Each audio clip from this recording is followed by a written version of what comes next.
Thank you very much for that very warm welcome. How things have changed. Eine Sekunde bitte. Just a second, Mr.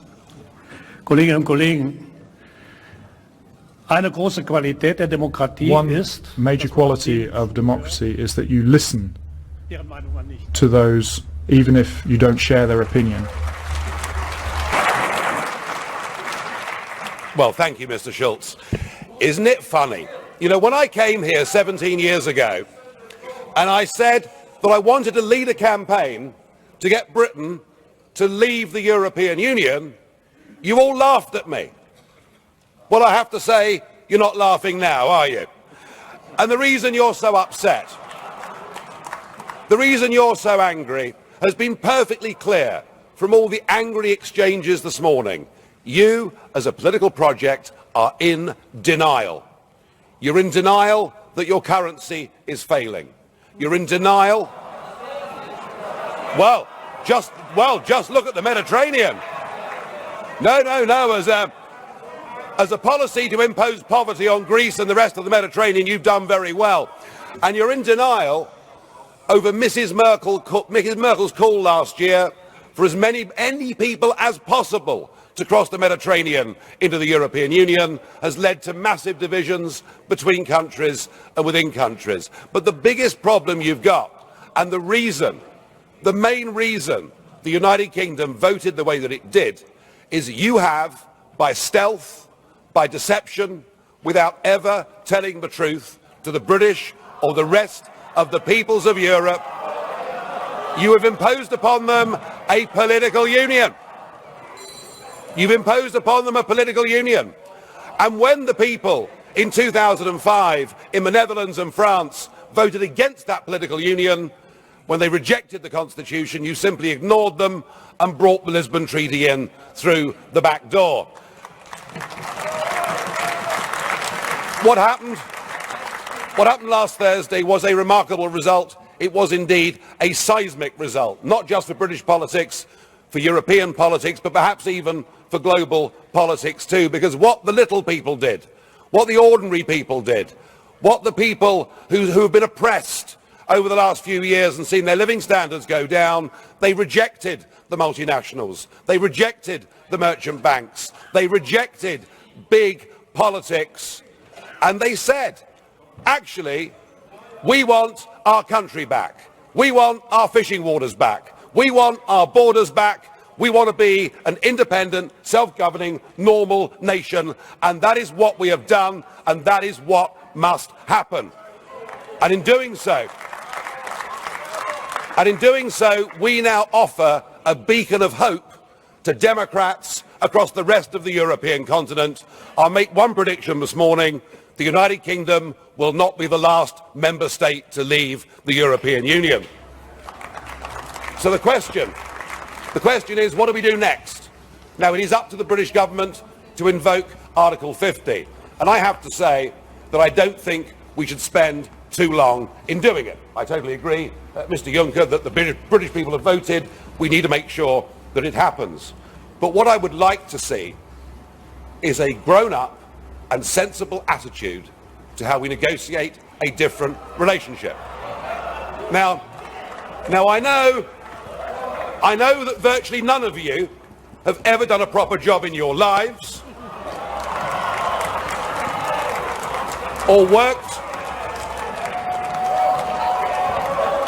worked in business, or worked in trade, or indeed ever created a job. But listen, just listen. Herr Farage, Augenblick. Farage, just a second. Liebe Kolleginnen und Kollegen, Ladies and gentlemen, I do understand that you're getting emotional, but you're acting like UKIP normally acts in this chamber, so please, don't imitate them. Mr. Farage, however, I would say one thing to you. The fact that you're claiming nobody has done a decent job in their life, you can't really say that. I'm sorry. No, you're quite right, Mr. Schulz. UKIP used to protest against the establishment, and now the establishment protests against UKIP. So something has happened here. Let us listen to some simple, pragmatic economics.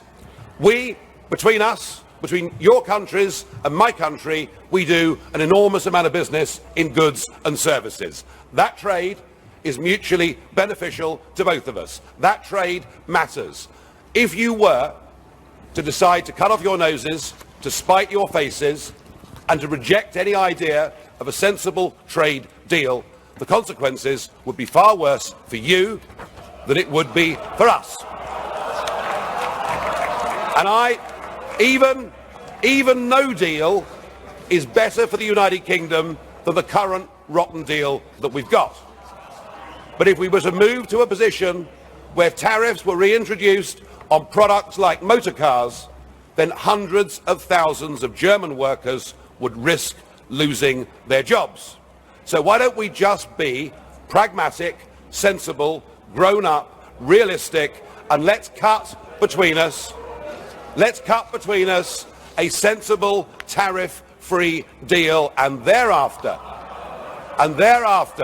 recognise that the United Kingdom will be your friend, that we will trade with you, we will cooperate with you, we will be your best friends in the world. But do that, do it sensibly, and allow us to go off and pursue our global ambitions and future. Thank you. Nigel Farage loves controversy, he loves being the centre of the media attention, he loves the headlines. And, you know, today he pretty much, it seemed to me, sort of just rubbed the noses of the rest of Europe in our referendum result. But hang on, I think we can just maybe catch Marine Le Pen. I think she's maybe getting to her feet. Let's just have a look. Look how beautiful history is when liberty succeeds. The will of the people can body things through. The UK is leaving after the result of the referendum. This is perhaps the most important historic event in the continent since the fall of the Berlin Wall. It's a signal of liberty, of freedom sent out to the entire world. It's a cry of love of a people for their country. The British have chosen a route which it was thought was closed for all time, and you were some of those who believed it was closed. Those who said, it's all irreversible, the European Union is irreversible, the British people have told you where to get off. This is a signal victory for democracy. It's a slap in the face to the European system, which was increasingly based on fear, on blackmail, and on lies. Now, we have seen examples in this chamber, threats of apocalypse, the stock exchange. Well, the British, they saw through that, and they decided in their sovereignty, leaving you to your bitterness and your feigned indignation. For decades, the European Union has been built on the back of ordinary people. France and the Netherlands with their vote. The Irish having to vote again after voting no to Lisbon. The Greeks have been forced to give up their referendum and accept more austerity, and that was forced down their throats. Perpetual poverty was their fate. The European Union the UK has committed the heresy by breaking the chains, linking into the European Union, and raised as a religion by its propagandists and apologists. Now, if you've been blind for decades by implementing absurd policies which have brought disindustrialization, mass unemployment, and mass immigration, then it's difficult to come back down to reality with a bump and see what is actually happening. The propagandists for the European Union on the left or in the centre or to the right, put away those sulky faces, put away those angry looks, and rejoice in the great emancipation of peoples. This is the end to their contribution to the European Union. Economic patriotism, that's a glowing future for the United Kingdom, and that should motivate all of us to build a better future. I can already hear urban myths and false truths.